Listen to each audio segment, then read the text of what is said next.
Hello, good afternoon mga panda. Samahan niyo po ako at tayo magimay ng talbos ng kamote mga pangga. Ito ay ating ulamin sa panangalian. Ito po mga pangga. Pitas ako, preskong presko ito.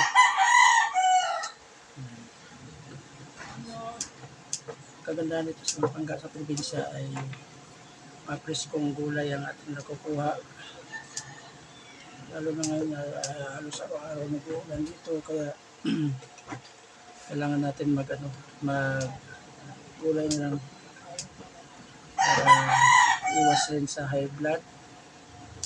Ito mga pangga. Ito ang mga talbos na nakuha ko dun sa tabing ilog. At yung iba mga pangga na was out ng tubig baha. Dahil sa lakas ng ulan ng nakarang araw, buti nga ngayon ay simula ng sumikat-sikat ang araw at wala nang ulan. Although kanina mga pangga nag-ulan-ulan din mga sitso ng umaga, pero ngayon tumigil na at sumikat ng araw. Mga pangga at marami ito. Ito ay halo ko sa sinigang na bangus. Although wala tayong makuhang kangkong, ito nang naisipan ko na isahog na para sa sigang talbos ng kamote. At kung kayo ay pamilyar dito mga pangga, baka nagawa niyo rin ito na ang talbos ng kamote ay sinasahog sa sinigang na isda.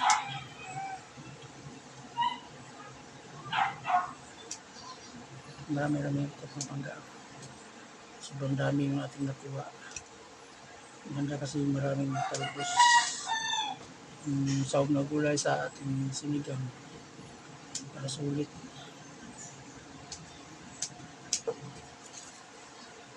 Saka pagka niluto ito mga pangga ay kukunti din ito ang dahon.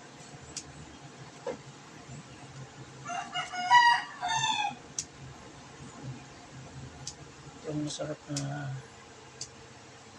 pangsahog sa isda dahil fresko ang ating gulay. Fresh na fresh.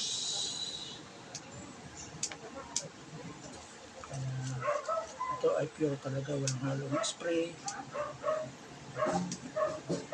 Ang likas kami na tumutubo sa ilog dahil ulan, kaya maganda rin kasi yung dahon ng talbos ng kamote.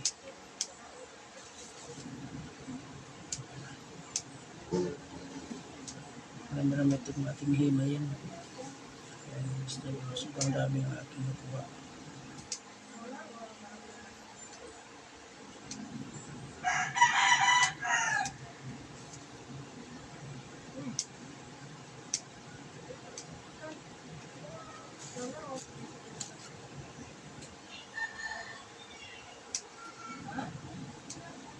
Yan mga pangga, sobrang dami. Sarap itong ating kain ito mamaya dahil maraming gulay ating kakainin.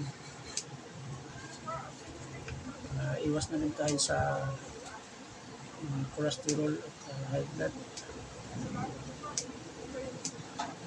Ang kaganda sa gulay, maraming benefit sa ating katawan. Kaganda dito sa probinsya. Kita mo talaga yung dapta ng talbos. Pagbaong pitas na. Pag ginukupit mo yung mga dahon niya ay talagang maano kagad yung kanyang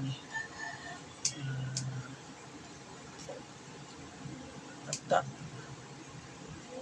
Maalsa ang dapta.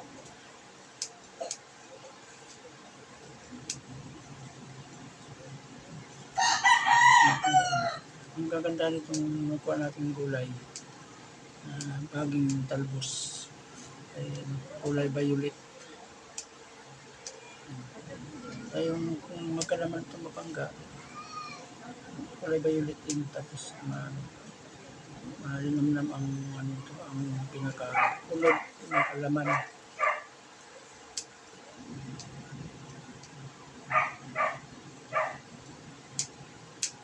So pagka ganito kasi yung kamote, ang pinukuha ng dahon ay karamihan talaga yan ay kung nagkalaman man yan, maliliit, magkalaman sa magkalaman pero maliliit ang kanyang laman. Hindi ka mukha ng kamote na pag tinanim mo, huwag mong pitasan ng dahon o talbos, kaya mo lang po sa malalanta, ayun, malalaki ang laman nun.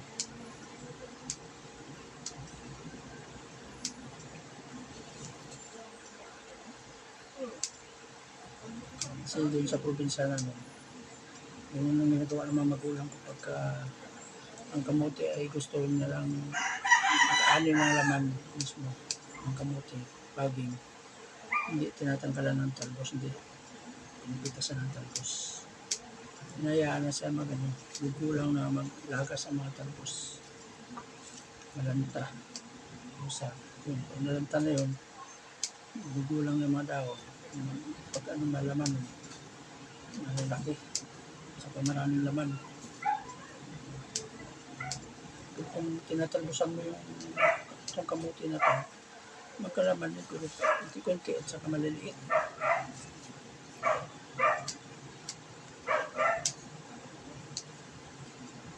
Ganawan natin talbosan itong mga pangga kasi sayang lang yun.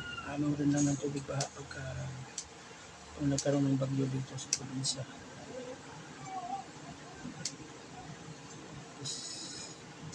Sa talbos na pagkanabangan natin.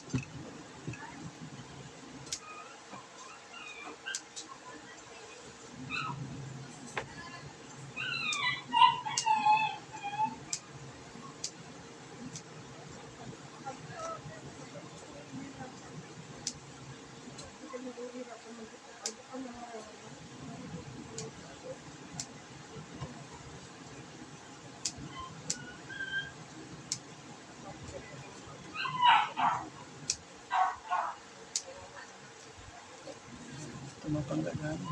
Meron din pala tayo nakuha na pure na green ang kamote. Yung pure na green naman mga pangga pagka nakalaman ito ay kulay white ang kanyang laman.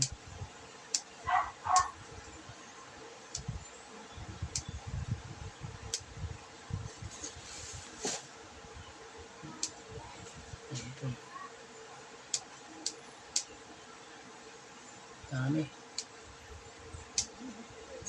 Marami tayo nito ng kain pag itong ulam.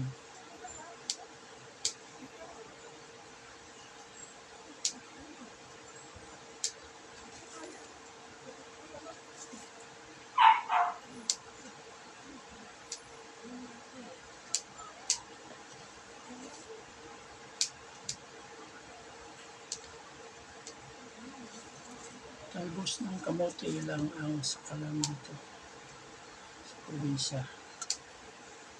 Yan, kahit paano makalibre tayo sa mga sahod-sahod. Kaya ng mga isda, pang sahod sa isda. Pamitas lang tayo ng talbos, ayos na. Kasi bibili mo ito sa palengke na pangga ay halos mga nasa 50 pesos dito o 100 pesos sa dami nito. Kasi ang isang bugkos sa palengke, baka kunti, 10 peso na. Dami pa.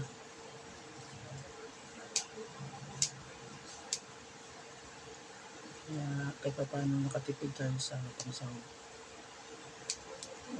Saka sawa ka pa. Mas marami pa pati. Mas palengke, hindi ka makabili ng 10 peso na to. Marami, kasi po kunti lang.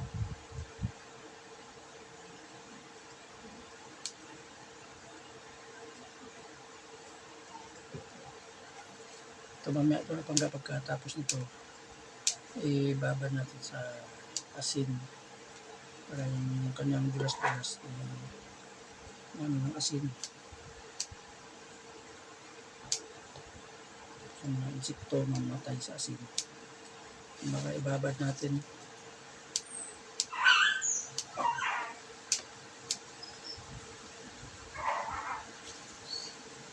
bago natin ihugasan ng mabuti, babaran muna natin ng konting asin para tanggal yung mga libag-libag at saka may mga insekto na makapit o mamatay. Baka aaklas sa talbos na mga asin.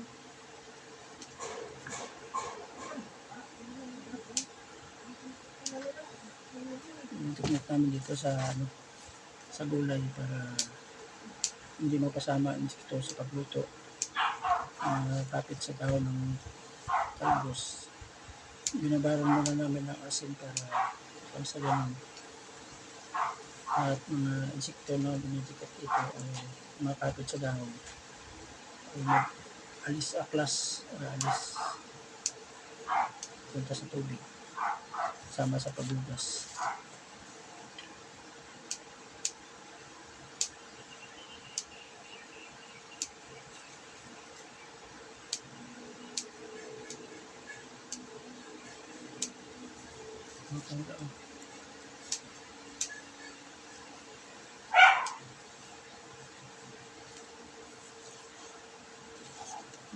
Meron itong pangga.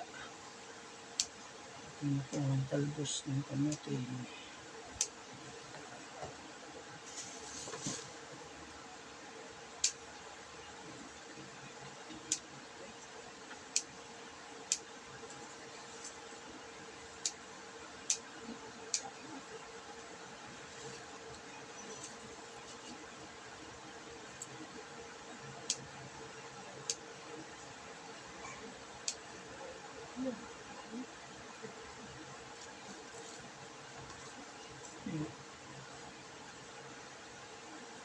Kapit na tayo matapos mga pangga sa pagka dupit-dupit ng mga dahon ng kamote. Yung mga pangga, i-update ko na lang kayo mamaya sa aking pagluluto ng sinigang na bangus na may talbos ng kamote ang sahog. Sige mga pangga, bye-bye. Thank you sa everyone. Thank you so much for watching. Bye!